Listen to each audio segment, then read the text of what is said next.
Like, I remember the first time I came here, it was you had, like, you were sweating, you're like trying to make everything around. Right. Yeah. Oh my God. Yeah, we were just like, yeah, you might want to like wipe your face a little bit. Oh man, thanks for reminding me about that. You know, You come far. You have come so far, and it's so good to see, because even like these cameras too, like there was an iPhone, there was something else, like you had stuff, but even I was inspired too from it, because it made me want to move forward too. And when I had you on my podcast, do you remember how much of a shit show that was? So much trial and error, so much just like figuring it out, seeing what works, doesn't work, does this sound good? And like that's what I think drove me to not want to do so much anymore, which really sucks, because I do love the production part of it. Like, it's cool, it's fun, I like editing, I like being here. But this shit, it's hard. The in-between, right? Like, the in-between, yeah. And I don't think a lot of people realize it though too. Like, everybody wants to start a podcast until they realize, one, you either pay somebody a shitload of money to do all this stuff for you, or you learn it yourself. And what people don't realize is the behind the scenes, what happened on your podcast that day, that's happened to me so many times. Yes. Where it's just like, and that's how I learned, is because I banged my head, I scraped my knees so many times, and nobody sees that stuff, right? Oh, I know. And you make all the mistakes, and then you try not to make them again until you do, and then you're like, what the fuck am I doing? But no, I'm really happy to be back, because this is kind of what I needed to, because obviously, like with my podcast that I have called Talks on the Rocks, I haven't done much with it because it's actually gonna be ending completely. And the reason why is because I'm not doing good. Basically, it's just, where am I going with this? But also, I've been relapsing a lot. And it's just like, I'm so sad to talk about this. I don't mean to like get sad about it now, but like, it's hard to just like put yourself out there. But it's a lot of pressure. There's a lot of pressure going on with me in my life right now that I want to take it back. I want to go. I want to move forward with it. And I think the podcast has seen enough. It's seen me go through so much shit where, you know, I got my nose surgery at the beginning. That was a huge pivotal moment in my recovery, because it's like, okay, I was like, I don't know, 2 years clean off of cocaine. And I'm like, I'm getting that nose surgery, the one that everyone talks about, the free nose job that everyone talks about, who does cocaine and who has the hole in their septum. And I got it. So I like reached that moment. And then afterwards I relapsed quickly because my mom passed away. So it's like, the podcast has seen enough. It's seen me go through a lot of shit, especially with my relapsing too. And it almost came to a point where I'm just like, should I just keep relapsing and talk about it in the podcast, because it's like good content? That's where it went. And it's so fucked up to think that, because I don't want to people please on other people, and I don't owe anybody anything in that sense. So it's just about myself, and it's about what I need in my life, because as much as the podcast kept me accountable, as much as it did help me with people coming to me and having that Instagram and people having it open for people, it just got too much. But then again, like, that was my favorite part about it too, was helping others. And as much as, like, you know, I went into the podcast not wanting to, I'm like, oh my God, please don't ask me anything, I'm not a professional. But no, I ended up helping a lot of people, and I have a lot of like personal people that have their stories and how I've been a pivotal part of it, and it's so great to hear that. But then I'm not doing well, and my life is in shambles, and I'm relapsing and relapsing and relapsing, and I can't get out of it. And I think about doing the podcast, and I think it's like a chore. Like, I'm like, oh fuck, I gotta record this, I gotta talk about this now, or, you know. So I just decided to end it. It might come back, it might not. I'm still in the works with it, but I know right now is not a good time for me to keep continuing, because of, I need to just heal in so many other ways. I obviously, like, I don't need to go back to rehab, but there's times where it's like, okay, get me back down to those church basements type of thing. And there's a lot in my recovery that I'm missing. There's a lot that I don't do that I should be doing. And you're gonna always keep shoulding yourself, and I should do this, and I should do this, and that's gonna come. But there's a lot of shoulds right now. And I'm so aware of it that I heard how aware of it I am. Yeah. It's really frustrating. But yeah, I kind of wanted to start like, because I don't mean to use your platform as something for me to like give out, but I haven't told anybody about this yet because I don't want to like, I don't know, you know, when like celebrities make those like videos, like sorry videos, or I'm ending this, or this isn't happening. Yeah, no, like I'd rather kind of talk about it in real life, but I always felt really good and comfortable on your podcast. And I obviously like everything that you've talked about. Like, you know, you've had an episode where it was like about your identity in sobriety. That like, I'm going through that right now. Trying to figure out who you are sober kind of thing. Yes. And I had so much confidence before when I had the podcast, and I'm like, yep, sober Sally, sober Sally.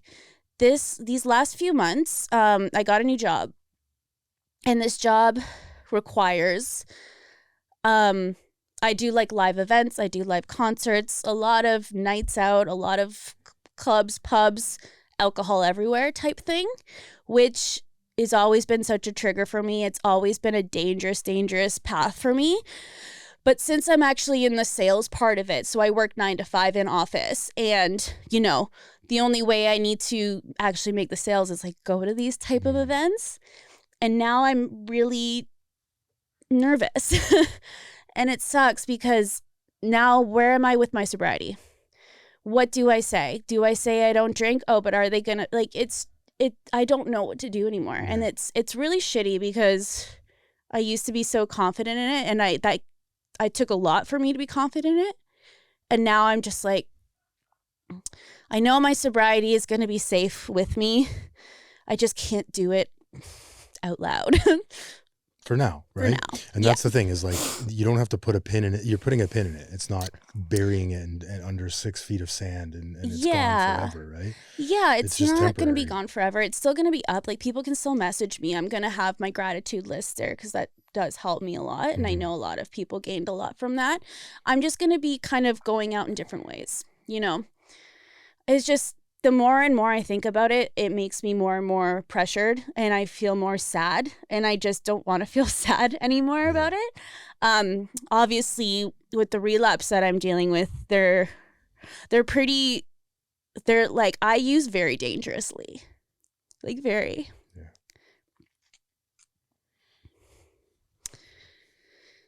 So can you like walk us through? So how did we get to this place? Yeah. Like, walk us through, in case people haven't seen your first episode. Yeah. What was your last day like using before this relapse? Okay. And then your last day maybe now. Well, let's start with, what was your last day using before you got sober the first time? The last day that I used before, so that was when my mom passed away, and I used, but I did like one line. I grabbed and then I flushed it in the toilet because this is when I started the podcast. After that, a year sober. Yeah. And it was a great year. Hard, not easy. You know, time went by, things happened. The loneliness is really what's hard right now because, yeah, like I do live alone and I do have a lot of friends, but I felt like my addiction was pushing me to isolate every fucking day. Yeah. And like, I could hear this fucking addiction just being like, you just want to stay in right now. You just don't want to go out. You want to cancel on these people. Oh, you're too sick to do these dance rehearsals or go to this show because I'm like, I do dance and I have shows coming up and sometimes I just won't even show up for rehearsals. And that's what led me to just say, no, might as well.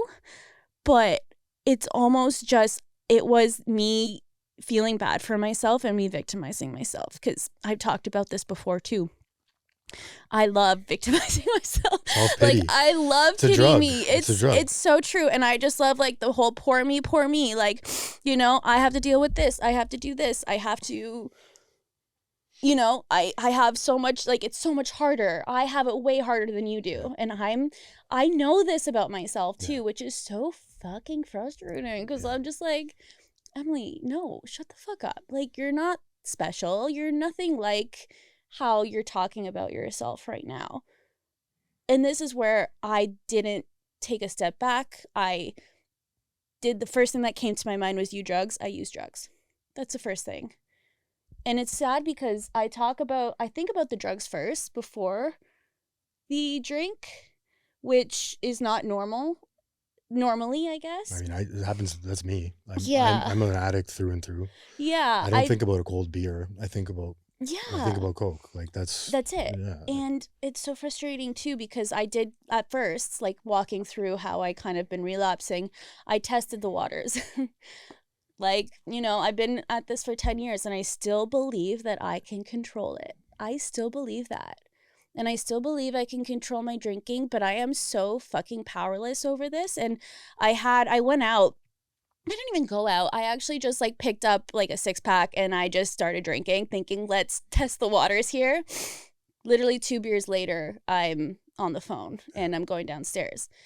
And it, like, even on like the weekday too. So I'm like in a dangerous position right now where I'm not, like, I know recovery is messy and everyone has their shit, and I hear that, and I don't want to give myself more guilt and shame about it, because that's what's killing me as well. But I think though a lot of people can relate, and I'm really happy you came on and are so open and vulnerable to talk about this, because I think a lot of people can relate to the isolation piece. I mean, even me, like I've been doing this a long time and it doesn't go away. Like my brain tells me to just stay at home because it's easier, because poor me, I have self-pity all the time, right? And it's like, I don't know, it's one of those things that it just keeps happening. And this sucks to say, and no one wants to hear this, but the only antidote to not feeling like doing something is doing it. Like, it's so annoying and so, but it's the only antidote. It's the only answer to doing things. And like, even, you know, with this podcast, with anything in my life, going to recovery things, I can't tell you how many times I'm dragging my ass to them. And it's like, the good thing is my brain and my feet aren't always connected. Right. And it's like, I can't tell you how many times I just show up to things and like, I'm literally praying, talking to myself, like, help me get through this. Help me do this. Help me do this. Anthony, shut up. Stop being a bitch. Stop. Yeah. Like, that's literally like, that's what's going on in my head. And it is exhausting. But I mean, it doesn't, in my experience, it doesn't last. It just, when you're in it, it doesn't help you. Hearing that doesn't help you. No, absolutely not. Because when you're in it, you're only on one mindset and you have tunnel vision, and it's like, when can I use next? So I'll be honest, the last time I just used was like this weekend, which was pretty bad because it's Mother's Day. And like, I remember it was just a couple days ago. I woke up after using and I still had some left over, and I was like, okay, what do I do with this? It was such a battle back and forth, and it was one of those things where I couldn't flush it down the toilet. I ended up using it, and I literally was in my bathroom looking at myself, crying while I'm rolling up the bill, thinking, I don't want to do this. You don't want to do this. You don't want to do this, but I still do it.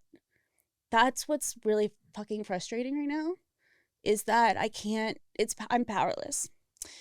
And I think this was a good time for me to come back on this podcast because, you know, I'm not checking off the boxes. I'm not doing much to do it, but I know the life that I had before, and I know the life that I created, and I loved it. Things just got hard. Yeah. But then, you know, relapsing isn't the answer, because now I'm back into that phase. So in that year that the first time around, what did you do that you think that worked? I did go to like a lot of recovery meetings then too. I had a therapist. What worked was my confidence in my sobriety. I didn't care what people thought. I didn't want to care what people thought. And I was just like, I don't drink. I don't drink. This is it. This is good. I was good. Lately, it's just my brain kind of tricking me in my addiction, especially I think with, you know, this new job turnaround. And it's not like this job has made me relapse or anything, but there's just a lot that I do that talks about a lot of like alcohol consuming, and I'm in just this weird place about it. Have you been out to a lot of events with them? Just one actually. Yeah. They invited me to a lot, but I said no. And then it's one of those things where it's like, I'm a home alone and like they're doing the events and it's like, oh, I could be networking. I could be doing this. I could be making money in that sense. So it's like, and I'm not trying to justify it by being like, oh, this job is not good for me. It's a good job overall. I'm just really want to separate my recovery from it, which can be hard because now I feel like I'm back to living like two separate lives. And I used to try to make it all in one. Like even with my Instagram, I took like a content creating like course. I don't know, actually you might know her, but she lived in Liberty Village. She lives in Mexico now, but she did these content creating courses. And, you know, she told me, she's like, you have to make it all one Instagram. You can't have them separately. And I was like, no, I have my personal, I have my Talks on the Rocks separate. And then that's kind of why I made like Emily Off the Rocks to kind of connect it. And now it's not like that anymore because I don't want it connected at all. Because now I'm reaching out to like event venues and like who would want to work with somebody who's like this. But then again, it's not like a bad thing either. No. But when I'm struggling, it feels like a curse. It's a curse. And it's just like, I feel like it's just a two-ended sword. I feel like I just can't win with a lot of things. And that's what makes me want to use. So, yeah, poor me. I mean, listen, you're getting honest and vulnerable about it. It's the... And I think the fact that you even showed up today. I know. Honestly, if I used on the weekend, I wouldn't be here right now. No. So, honestly, yeah. I'm surprised too. Because I'm like, literally, like when I was trying to go to bed last night, it's like, you know, things were, you know how, you know the feeling, the come down. And I'm like, how am I going to do this tomorrow? But I showed up to work today. I did my job. I do well at my job too.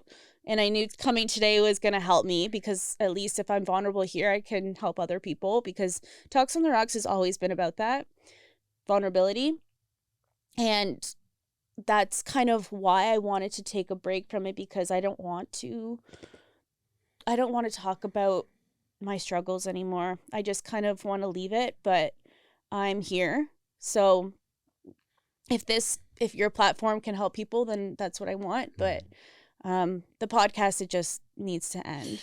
I mean, again, let's put a pin in it, right? It's not forever. You can get back to it. But essentially, yeah, you said it perfectly right off the top. You said, I need to work on myself first before I can start trying to focus on other people, because that's an important part of recovery. Helping others is probably one of the most important parts of my recovery. Mm-hmm. But I have to get sort of right with myself in the beginning. And like, I know the exact, as you're talking to me, I can feel the pain, and I know, because I've been in that situation.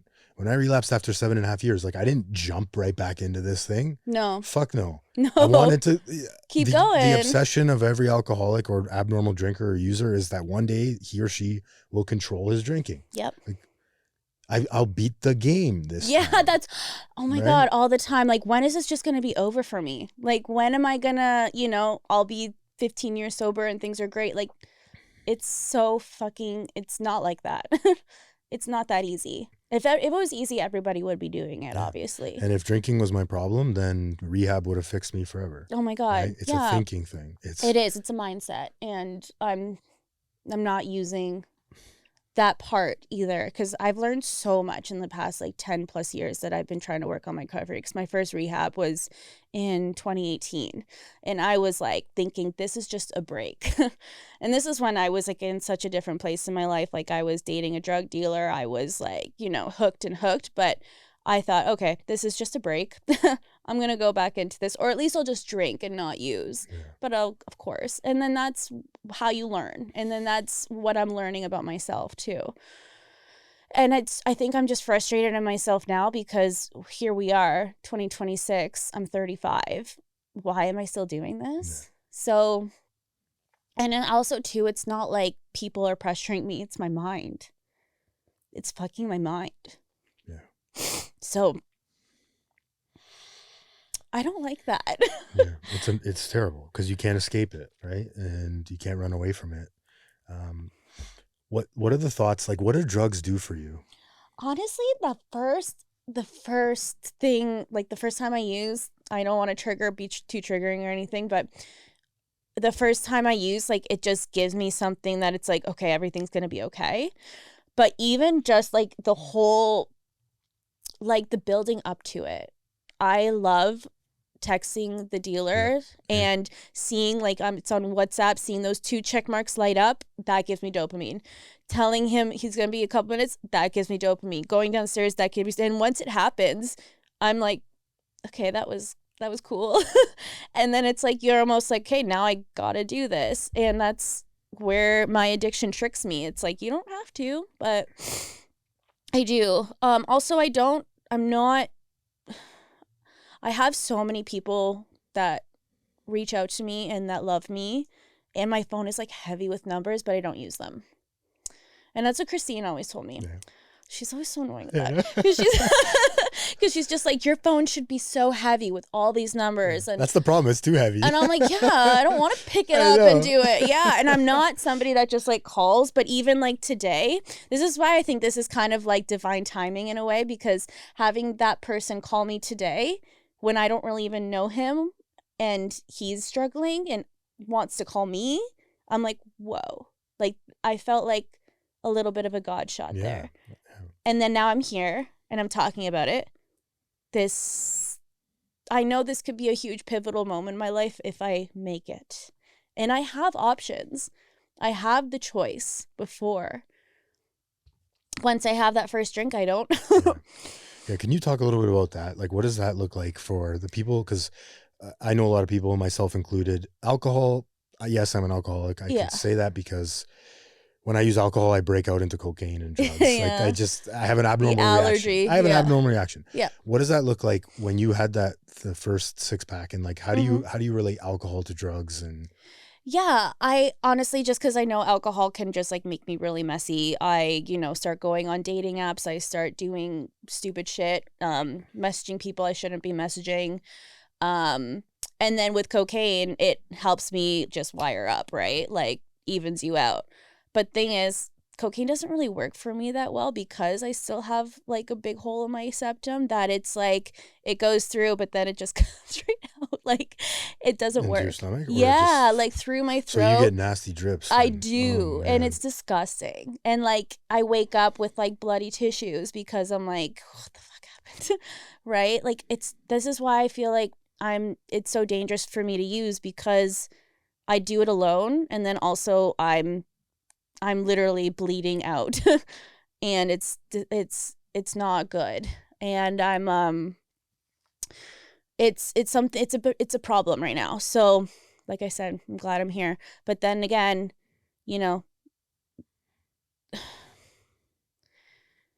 I don't want people to think, oh, she's in trouble. But see, I don't like, this is why this is so hard. Like caring what people think is what's got me like into podcasting in the first place, because when people were talking about an overdose that I had a couple years back, I'm like, I'm gonna make a podcast and I'm gonna talk about everything, and it turned out great and I felt great, and now I'm back to I care about what people think. It's like, fuck. What was the overdose like? It was scary. So I actually went into work. I was working at like it was kind of like a social wellness club, and I was a manager at a restaurant, and like thank God there was alcohol there, because like it was bad. It's like 2 nights of just straight, and I went to work and all of a sudden I just felt like numbness coming through, and then I ended up passing out, and I went to the hospital, and there ended up being fentanyl in the cocaine that I had. And I talk about that on my podcast, and I'm very honest and open about that. And then, like, it's funny because my ex-boyfriend, he was my emergency contact, but he wasn't my boyfriend then either. And he was still on my emergency contact list. So my work's calling him, being like, Emily's in the hospital. He's like, we're not dating anymore. This was like recent after we broke up because of his drinking. And so then that hit me where I'm like, oh, fuck, here we go. Because then he tells people, and then other people come to me. And then I have like my aunt from, my hometown asking me about it. So that's what drives me insane too. Because it's like, this is why I need to just let go of what people think. Like, yes, it happened, but I want to take back this power. I want to be able to say, yes, I'm an addict, alcoholic, and I'm struggling. And that's okay. Why is it so hard to call people? Because I struggle with it too. No, it's you're not really alone in that. There's a lot of people that struggle. I think it's just like what I get nervous about is that people will be like, okay, I'm coming over. I'm like, no. And like one time I was so like I was on like a bender. It was a while ago, but my friend, she actually just passed away a couple years ago due to alcoholism, but she called me while I was on like day 3 maybe. And she's just like, okay, I'm going to come over. I'm coming over. I'm like, dude, if you come over, I'm going to slam the door in your face and I'm going to be like, just not happy with you. Cause this is why I didn't want to talk. Cause you're now going to try to help me and I don't want help, you know? And then it leads to like, oh shit. Now this is serious. It's like this. It's sort of like this it's wild. Conundrum of, I want the pain to stop, but I don't want to give up my failed solution, my medicine in drugs and alcohol. Like I don't want to stop using. Yes. But I want the pain to go away. Yes. And it's like you call people because you feel like, okay, this is a good idea. And then after it's like, that was a bad idea. I mean, it's always a good idea. It is always a good idea. Absolutely. The key for me is like, I have to call people when I'm struggling before I pick up. Right. And I mean, I know you know that. I pick up and then I call. Well, because cocaine, I used to call people all the time when I was high because I would get dopamine from talking. Yeah. And that's what cocaine does. And I was like you. I mean, by the end of my last relapse, I ended up at after hours, but I like to be alone too. Like I would go to after hours by myself because I didn't like, if I used around you, you were judging me. Like unless you were. Absolutely. Right. So I was like, you know what? I'm just going to do this alone anymore. Yeah. Because I don't like when people are, I'm using more than people. Oh my God. If they, like I always feel judged about like, how much I'm using or how big my lines are or everything like that and how many I'm taking in a row because like for me and my nose and everything, it takes a lot for me to get high now. Yeah. Your tolerance goes way up. Yeah. So I'm just like right now, yes, I'm in this place where I'm just feeling a lot of pressure from just having to have to talk about it. But I'm glad I'm talking about it here because at least with this platform, I'll be able to kind of, like you said, put a pin in it and go from there. And now, like in my head right now, it's so crazy. I'm like, oh, fuck, I shouldn't have said any of this. Oh, fuck. Isn't that fucking crazy? No, it's telling on yourself. I'm literally like, oh my God, this is the worst idea ever. Why did I do this? Because why am I talking about this? Because Emily, there's something inside of you that wants this pain to stop and knows that it can stop. Yeah. Otherwise, you wouldn't have come here. You wouldn't be reaching out. You would just say fuck it and use until you die. Yeah. Right? There's a piece inside of you and inside everybody that's like, no, you're better than this, dude. And like this, it doesn't have to be the way you live the rest of your life. And you know that. I do. Right? But it's like, why is it so hard to call someone and why is it so hard to go to rehab? Because you mentioned that right off the top. You're like, I don't think I need rehab. Yeah. I needed rehab 3 times. Like all 3 times. Straight up. I couldn't stop by myself. And I'm not saying you need rehab. Maybe you do, maybe you don't. But why is that so hard to go to rehab? Yeah. Well, obviously we're all going to use the same excuse about it. Like, I'm in a point in my life where my work's going well. This is going well. We're going to use every single fucking excuse in the book. I can't afford rehab anymore. That's like out the drain. And I do have the tools now to come back into it to understand because my awareness of it is so crystal clear that I know. And there's planning that I need to do, especially like when it comes to my weekends. Like, okay, Friday night, I should try to make plans with like my brother and my nephews, trying to reach out more in that sense before I pick up, because once I pick up, like I'm gone. But I have those options, right? And it's just the choice at the end of the day. And somebody actually told me like after like a couple relapses ago, I was like, I'm just doing this to myself. Like this isn't benefiting anyone at all. It's not benefiting me. This isn't doing anything for me. And then I'm like, I chose this. But then I think also too, like you choose to either fight or give in. And like, I just chose to stop fighting because I got tired. And now I'm fighting to get out of it. Yeah. So this is why, like, it's so hard to talk about because I don't get it either. I don't know. It's sort of that leap of faith that we have to do in the beginning. And yeah, I mean, yeah, rehab's hard. Going to rehab's hard. Going to government funded rehab is hard. There's more obstacles in the way because you have to wait and stuff like that. But there's always a way, right? Yeah. I mean, if you wanted to go to rehab, I'm sure you could find a way to go to rehab. Yeah, you're right. There is. Just I know what you're trying to do right now. I work at a rehab, so. Oh, do you really? Yeah, Which one? I'll tell you after. Okay. Yeah. Okay. But yeah. It's in the city. But it's okay. I think I know which one you're talking about. But like, why is rehab so hard? Because it's like I have a job. I'm not saying for you. It was hard for me to go too. Yeah. Like, I'm just, why for an addict is it so hard to go to rehab? Yeah. I think because you're ultimately giving up the chance that you're kind of giving into this idea that maybe I can do it by myself. Maybe I can't do this alone. Yeah. Right? But then I still think, okay, let's just go back to meetings. Let's just do this. Let's get a sponsor. Let's work the fucking steps. Why not? You know? And I probably shouldn't talk about anything about those type of meetings or anything because it's like a part of the tradition or whatever. But that's where my mind goes first before it's like, hey, wait. Before rehab. There's so much I could do that I'm not doing today. But then this is my addiction talking. I mean, it's true though. I mean, there's not everyone goes to rehab, right?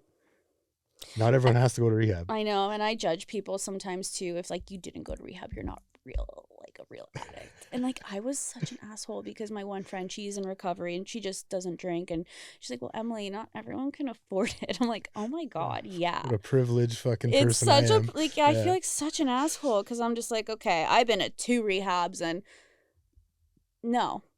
Clearly there's more that work I need to do. There's a lot of work that I need to do. And I think starting here, it's Monday. I went to work today. I come here. I'm going to go home.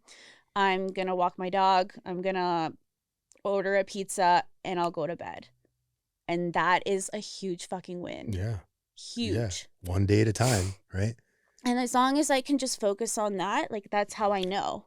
But like I said, I think I'm kind of scared to now be this whole person on the internet that is sober because I can't help anybody and I still need to help myself. And there's a lot of healing that I still need to do. And it's just like, I hate being like a poster child of it all. Like people see your face and they're just like, oh, Anthony, the sober guy. Yeah. And like, you love that. I'm here being like, oh, no. I mean, you have to, anyone that goes public on there's days, don't get me wrong, there's days where sometimes I'm like, fuck, can I ever get like a normal job again? I know. Because like with the stigma and stuff, right? Like, yeah. But I don't know. It is the stigma. I think that's what's getting me. Yeah. And I've heard, actually, this just happened at my job not too long ago because like we talk to vendors a lot. And there's somebody that I recommended who has a sober market and he sells non-alcoholic drinks and he, makes mocktails and whatever. And I suggested that, we should, because he wanted to be a part of a festival that we were holding. And he ended up being like a huge dick, I guess. And everyone was talking about it. And after the meeting, and everyone was like, oh, I guess he just needs a drink. Oh.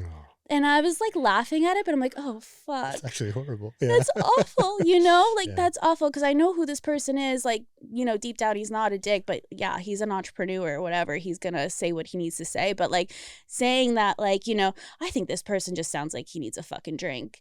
That's so fucked up. And I'm just like, oh, damn. And then my mind goes back to where it was, my confidence in my sobriety goes, shoom. And I don't know how to handle it anymore. Like, it's just little things that have been happening here and there, And it's good, like, because my last job before was, like, very alcohol-driven. Like, the office, like, Toronto offices, they all have, those kegs and the beer fridges. Yeah. And people are doing, especially in, like, my industry, people are doing lines in the bathroom. And, that was, like, at my last job. This job, no. But why am I feeling this pressure about still feeling that I could control my drinking now? And when alcohol doesn't really be talked about at all, except, when we're talking about this. Just everywhere I go, I'm there, right? I take myself with me. So it's like, oh, yeah. It doesn't matter what, like any form of, you mentioned it. When I asked you what drugs and alcohol do for you, yeah, you basically said relief. Yeah. Quiet. Yeah. no problems. Yeah. Right. And this is why spirituality works so well for a lot of people, is because the power greater than myself thing, it's like drugs and alcohol are that power. Yeah. And it works. Otherwise we wouldn't get into it. Oh right? My God, of course. It takes away the problems. Yeah. Whenever I have fear, it's gone. Yeah. Whenever I have worry, anxiety, well, they're thinking about me, because all those insecurities you talked about, we all have them. Yeah. It's just some people, it's how we deal with it is different. And so your brain, my brain, when I'm in active addiction, my brain is like, I know what worked. Every time I'm going to go back to drugs because it's the shortcut. It works. Yeah. And my brain doesn't know any other way to do it. Right. But I mean, I also forget about where it brings me to. I also forget to, like, you know, they tell you like the fast forward those tapes. All the way through. All the way through. Don't think about what's going to happen an hour. Think about the next morning.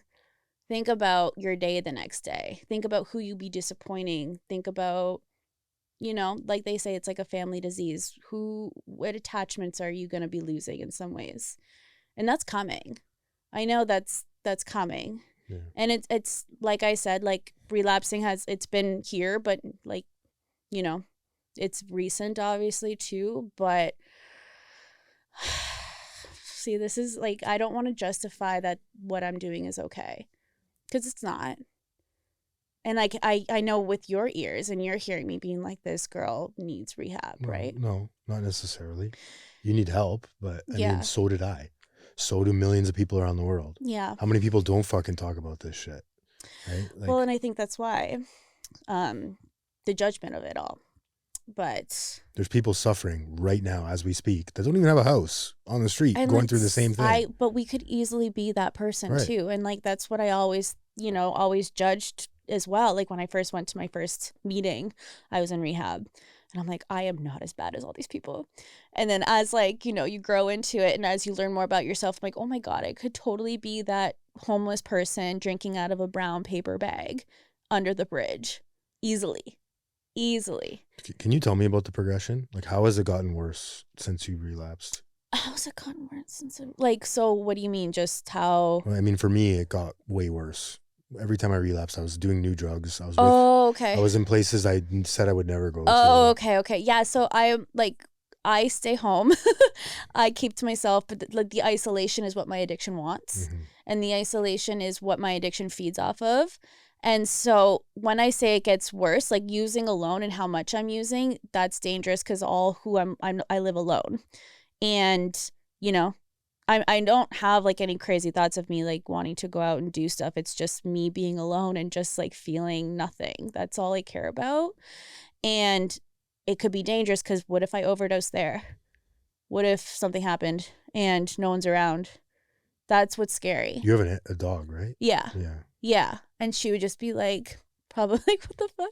No, she knows. Oh my God. I think she does know. She probably knows. Yeah. Every time she sees my head go to that table. No, she's always going to love me. And like, I know. And it's bad because like, I'll look at her the next day and I tell her like, I am the worst mom in the world. And she's like, no, like I can say, she's like, no, you're not. No, you're not. You're just going through this. This is just hard. But this is why I don't love myself right now. And I think also too, a lot had to do with going back on dating apps. And I know you had somebody on here that talked about that because, my God, it's so true. Like, you just feel like worse and worse and worse and worse when you're about yourself. And that's kind of where my addiction came back, is feeling so much worse for myself. And then like, yeah, let's go for a drink. And then, you know, they ghost you or they're just picking you. And it's like, you just feel like, am I not enough? And that really what triggered my addiction as well, because I do have like that trauma and I do have, you know, people not believing in me or I don't feel like I'm enough. So that really triggered a lot. And it's funny because like the first year that I got sober, I told everybody, like podcast host here, I'm not going to date until I'm a year sober. And I still didn't date even after that. Like I was like here and there or whatever, but like being on the apps and everything, like that was scary. Yeah. And then I thought, okay, I feel like cool now. I have this new job. I feel like everything's kind of coming together. Let's see what's out there. Let's have fun this summer. Let's say yes more. And I'm saying yes to the wrong thing, you know? And it's like that. So like, I know there's a connection there with my addiction. It's either like, you know, love or just being wanted, that, or attention, you know, validation. There's so much that connects it. And like, that's what I want to talk about a lot. And I do talk about my podcast, but a friend of mine who I don't even really know if this is a friend, they were like, I'm so sick of you hearing about your addiction and how it connects everyone. And I'm like, that's how my life is like, it's literally, I will blame my addiction if I feel like I'm doing too much of something, if I'm being too much, or if I get hyper focused on it. I'm like, oh, addict here. And they were just kind of like, you know, stop saying that. And that's what also like drove me down. So I think there's a lot of reasons why this relapse happened, and it's happening because I'm back to where I am feeling judged, and I'm back to where I care what people think, and I'm back to where, let's see if I can control this. And here we are again, you know? That's such a good point. It's like, why do you always talk about your addiction and it leading to everything? I think that's one of the big issues people have with the whole sober culture is like, well, you keep shoving it in my face. I don't want to hear about it. It's because it's like, for us, it's the most important thing in my life today. Yeah. And it does all connect back. And this is why recovery has to come at the top of everything, because you lose everything else. Otherwise, everything. I did never believe that at first. It's the same thing with my addiction's connected to everything. So is my recovery. Yeah. And my recovery is so important right now. Like, it's number one, especially being recently off a relapse. It has to be number one. Like, not coming here today, I would have let addiction win. If I didn't go to work, I would have let addiction win. If I didn't, you know, like, there's a lot of what could have happened, but I'm making the choices today to let Emily win. But then also it's that identity part too. Like, I'm Emily, but I'm also an addict and alcoholic. I'm not just an addict and alcoholic, but it is a big part of my life. Yeah. And it's what makes me function. If you want Emily, she needs recovery. If you want like addict Emily and not her to be around, always saying she's too sick to do stuff. And I actually had that like a couple weeks ago. I had like at least 3 people being like, oh, you weren't here because you said you were sick. I'm like, oh, I was using. Oh, you said that you were too sick. I'm like, oh, no, I wasn't. Like, you know, and it came a lot where I'm like, oh, wow. Normally people aren't this sick all the time. But I am sick. Like, I'm very, very sick. And it's what I'm trying to figure out right now. And like I said, like I'm so hyper aware of everything that I know what I need to do. It's just having to do it. I just think, you know, I used to let every little excuse make me relapse. And I think that's what I'm doing now, which I don't want to, but I feel that after talking about it, you know, oh, I'm back on dating apps, I relapse. Like, no, you don't, you know, or like people start saying stuff, or people, you know, little things are just like, I got to be stronger than that. And I have been before, so I know I'll get back there. But like I said, there's a lot of work that I need to do. There's a lot of things that I need differently. There's a lot of things that I'm still not aware of, even just with myself. There's still so much. And I'm constantly going to be learning until the end of it. Yeah. And I mean, until the end of life, until the end of time. Like, I'm still learning every single day. I get like, triggered by the stupidest shit sometimes. And like, there's so many times where I'm just like, damn, this sucks. Like, I don't want to deal with this anymore. Why can't I just use normally? Why can't, you know, I go out and just have like, you know, fun with friends and not use the way I use? Why? And then that's when you feel bad for yourself, and that's when you victimize yourself, and then you say, oh my God, poor me, and then that's where it'll come. This like shame and self-pity are the 2 huge driving forces for any addiction, but mine especially if you have a year. Yeah. And I had 7.5, like any amount of time where people know you as the sober person now, and then you relapse. It's really hard to come back and say, hey, I fucked up. Yeah. Yeah. And now I have to start over. And I mean, yeah, you're not starting over. It feels like you are. A lot of people say, but you didn't lose that year. See, right? And that's what. And I hated when people told me that. I know. I hate that. Well, you don't lose those 7.5 years. It's like, yeah, well, fuck. If you felt like me right now, I felt like I lost everything. Like, don't fucking say that. That's not what I need to hear. Because I was almost at 2 years. Like, I was at a year and like 11 months. That's right. And it was just like, oh my God, like, that's not what I want to hear right now. That's like the exact opposite. But it's so true. Because like I look back at that year and I hold that year so close to me because that was like one of the worst years of my life where I was grieving. And sorry. Okay.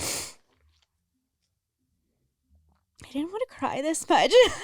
It's funny, I only cry on my podcast. I don't know why I cry on other people's. But yeah, that year was really hard, but I stayed sober, so I know I can do it again. And like it's just like I want to go back to that Emily. I think right now I'm just like grieving that Emily, if that makes sense. Yeah, I'm like grieving her and her confidence and her ability to talk about everything that she does with her sobriety and how she does it. And so even like being here today, I think is like a big catalyst of what I need to do.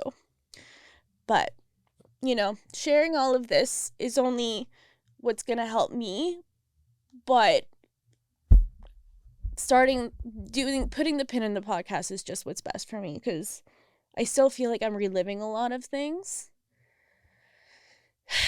So I'm just in this hard place with it all. I found it a lot easier to talk vulnerably on the podcast than to talk with other people. And I mean, that's just the crux of it right there is like, you and we need to talk vulnerably with humans. Yeah.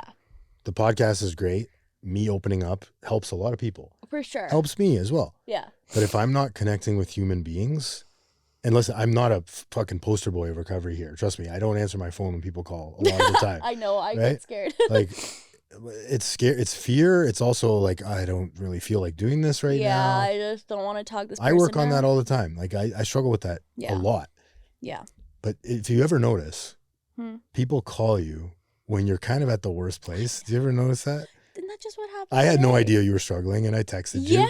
I knew you were relapsed. But I know, but literally when you asked me to come back, I'm like, this is the worst time for me to do it, but let's also the best time. Do it. I know. Like, this is why this is like kind of divine timing in a way. And so this is what gives me hope. And this is what gives me that faith too, because that's where, you know, the spirituality stuff can come into it. Because I do pray every day. Nice. I pray in the morning, like when I'm taking my medication, I just say like, get me sober today. Just help me get through the day sober. And then, you know, I just try to go about my day. Even if it's not much, I still do it. And even at night, there's like a lot that I need to do as well. The gratitude list is something very important to me. Journaling as well. But, you know, I stopped doing that as time went. So there's, like I said, I was missing a lot of things in my recovery. Do you remember a specific moment before that relapse after almost 2 years where you can kind of pinpoint and say, oh yeah, that's where I decided? Or the days or weeks leading up to it? Yeah. So I quit my job like back in October. I quit my job because I had something lined up. And this job, it was like in events as well. Because like going back into events is a kind of a risky thing for me, especially being in that atmosphere. But this was also another 9-to-5 office sales job, which I was, okay, this seems good. And that's what I'm in right now. But the job didn't work out, not because of like myself. It's just, it wasn't what I expected. So I wasn't working for a really long time. And I was living alone, and it was the dead of winter. November, December came around. It was December 1st I relapsed. Of 25. 2025. Yeah, okay. And like Christmas was coming around. Holidays are so hard. This is when I just let my addiction win. I let it win. And it's not, I don't like, it's not like, I'm like, this is what I'm trying to say. I don't want to justify this shit and just say this is okay though. No, it's not. It's not okay. But I needed that relapse in order to figure out like what I was doing. Cause then after that I had 6 months and now here I am. It's such a fucking roller coaster. Yeah. Like, why? Yeah. And, like, you know, I'm not trying to excuse that. Obviously, yes, like, I think there's a lot that I'm still grieving. like I said, old Emily, my mom, old life. But I need to look forward and have that tunnel vision of just being like, you need to recreate this life that you had once and get it back. Get that shit back. And it makes me excited even thinking about it. Yeah. Because I like, you know, even like if I was sober for like 2 weeks and it happened, like I was sober for like 2 weeks and then I'd relapse again. I felt so good in those 2 weeks. Like, why am I doing this to myself? And then it's like, because I chose to not fight anymore. And that was it. It's so fucked up. Yeah. I mean, yeah. Addiction's fucked up. It's hard. It sucks. And that's why it's like anything, you know, I was always taught first thought wrong. And so the first thought that I have in any situation in my life is usually the wrong thought. The very first thought. Yeah. Right? It's like, I know. now I have no control over that first thought, but I have control over the second and the third. Yep. And then my action. Yep. Right? Yep, but absolutely. For me, it's like, every week I do shit in recovery that I don't want to do. Yeah, Like, I know. but I know I need to, because I don't want to go back to that place, because I know, as you're sitting here talking, like, you don't even have to tell me what's happening when you relapse. Like, I just know. You know. When you get to exactly. levels like us, it's the same desolate hell every single time. But it actually gets worse. No, yeah. And you think it's just going to, you know, get better. No, it doesn't. Yeah. And it's funny, like, you ask me questions of, like, you know, what does drugs give you? What does it give you? And, like, I say relief, for a minute, and then it doesn't. Yeah. But, like, you know, it's funny because I have this tattooed on my arm. It's "This too shall pass." And I got it before even I was, like, addicted at all. Like, I went to my first rehab. Someone saw it. They're like, "That's like a huge recovery saying." I'm like, "No, it's not." I'm like, "Fuck off." Yeah. And now I'm in the middle of it getting removed because I just don't want anything on this arm. But I want to get it, like, re-tattooed on myself because I do believe this saying is, like, a huge part of what it is. As cliche and as, like, cringy it is, I do believe this too shall pass, because every thought that I have is the first thought. It's never the best one. Yeah. Which I think is hard to accept about myself too, you know? Yeah. And, like, being, like, almost 2 years sober, like, you think, like, I got this. And, like, even before that, I was so back and forth. Like, getting a year was a huge thing for me. Huge. And I'm so grateful that I got that, especially after with my mom passing. Like, that year I should have been dead. And, like, it's scary as that to say, like, I should have. You had every reason to relapse, right? Yeah. And a lot of people probably wouldn't have faulted you and said that, you know, oh yeah, that was a hard time for her, but you got through it. Yeah. So how did you get through it? I just, like, I don't know. I was confident. If you can do that, fuck, you can do anything. I can do anything. And that's, like, kind of why I think, too, my awareness means a lot to me, and it's important to me because I use it to, you know, this is how you are. You know this about yourself. Just don't think about this, you know. But then, you know, once I make that first text, I don't know what it is.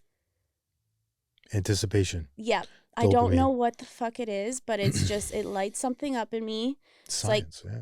And it's literally like, you know, even with shopping too, like putting something in that cart, buying something, saying your order's confirmed, that lights me up. And maybe also too, like with the dating apps, somebody matched with me, somebody saying like, oh, you're beautiful. That validation lights me up. But what about me? Like, why don't I like myself? You know? Yeah.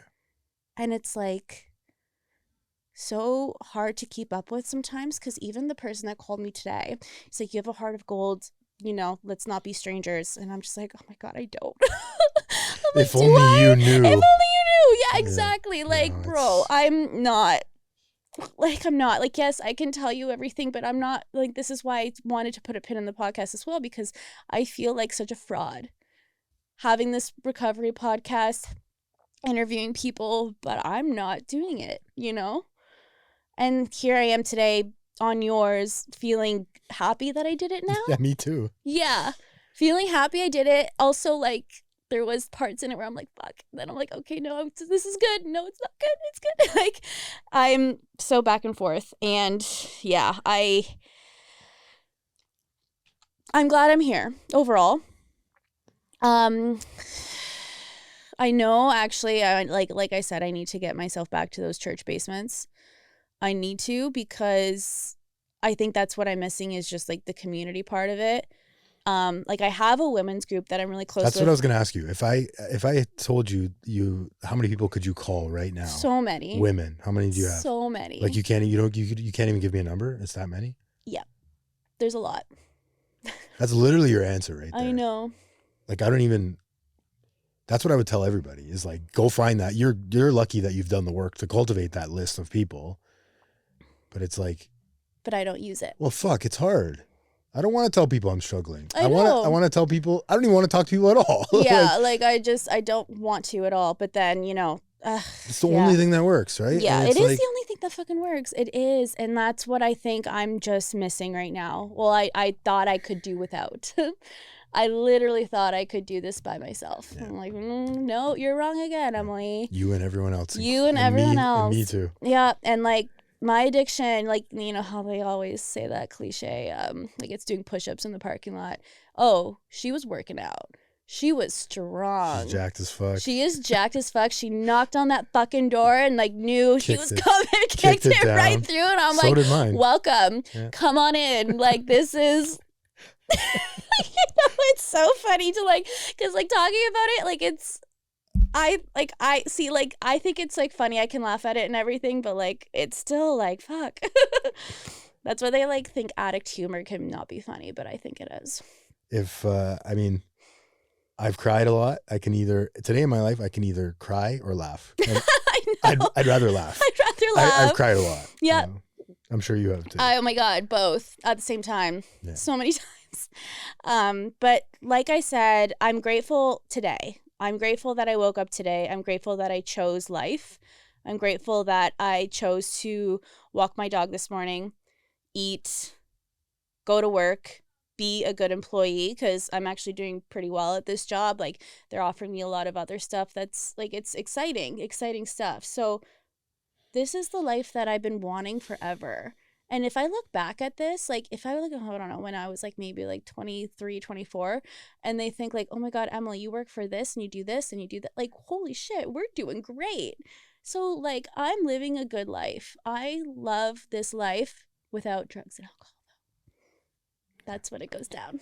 I'm so fucking happy you came down. Me too. I'm happy that you got honest and vulnerable. And I was always taught the best share is an honest one. Yeah. That's it. Well, you have to be, because like if I keep lying to myself about it, that's how I'll die. And I keep using death as a thing, but it's just the way, like, I just know. I've buried a lot of people in the 10 years I've been doing this. Yeah. A lot of people. It's so hard. And yeah, I think about so many people that, I've lost because of this, and you think it'll never happen to you. It will. Like, it will. And I remember I had somebody, like, this was a while ago when I was first, like, using, and it was fun then. He's like, I don't believe in overdose. I'm like, oh, me neither.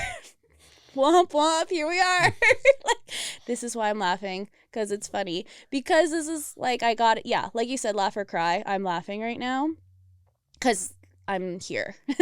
And I know, like, even just talking about my life and what I'm doing right now, yes, the pins in the podcast for sure. I still have it. It's still going to be something that I'm going to keep going with, like, at least the Instagram of it.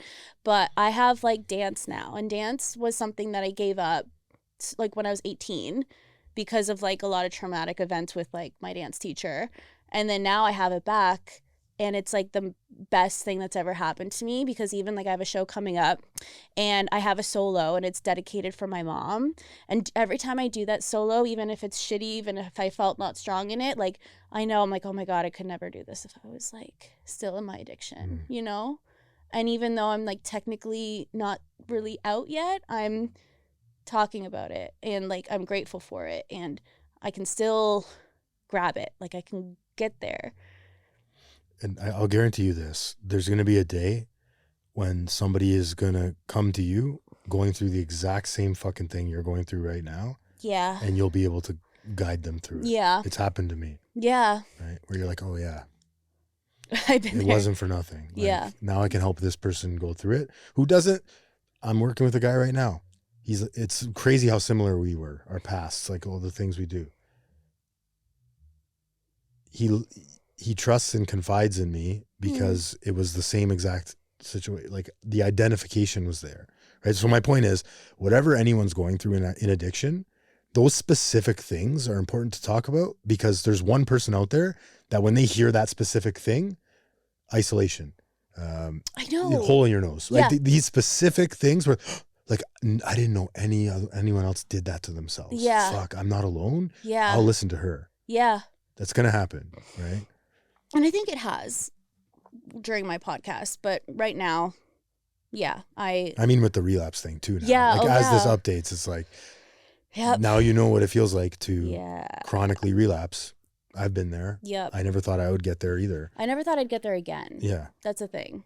Never thought I'd get there again. And, but you know, here we are. But like, it takes work. Like once I have just one thing that's off, and I keep that thing off and I keep, you know, slacking off on it. Like you say, you always like drag your feet to like go places, and like your heart and your feet are never in the same place. My head and my feet. Yeah. Sorry. Your head and your feet. And yeah, my head's one way, but like I keep my feet there because it's easier. It's comfortable. Yeah. But now I have, like I say, like there's so many options. There's so much. I have that fucking heavy ass cell phone. I have options, and I keep saying that. I think it's because of that that song. There's that, what's the fuck his name? Jack Harlow? No. Oh, he's like a country singer, Whitcomb or something. But he's like, I got options, and it's about it's about recovery. Oh, because he's like, is it still a relapse if it's just a drink? That's what he starts off with. And I think I'm like, yes. Ooh, is it? Like, absolutely, yes. Yeah, it is. Yeah. But even like before, it's like when I didn't think, because alcoholism was actually something I never thought I had. I was one of those. I was one of those girls. It's like straight addiction, straight addict. You know, don't fuck with me. And it's like, oh no, like there's like alcohol will put me right back into that place. I have an abnormal reaction. I break out in cocaine. Yep. And meth and other things. So, yeah. That's great. I mean, I'm so happy you came down. Me too. Honestly, this was good. It was good seeing you too. Yeah. It's good connecting, because that's what we need. And yeah, I just like to let your listeners know that like this is obviously, it's not the end, but it's up to you, you know? If you want to fight.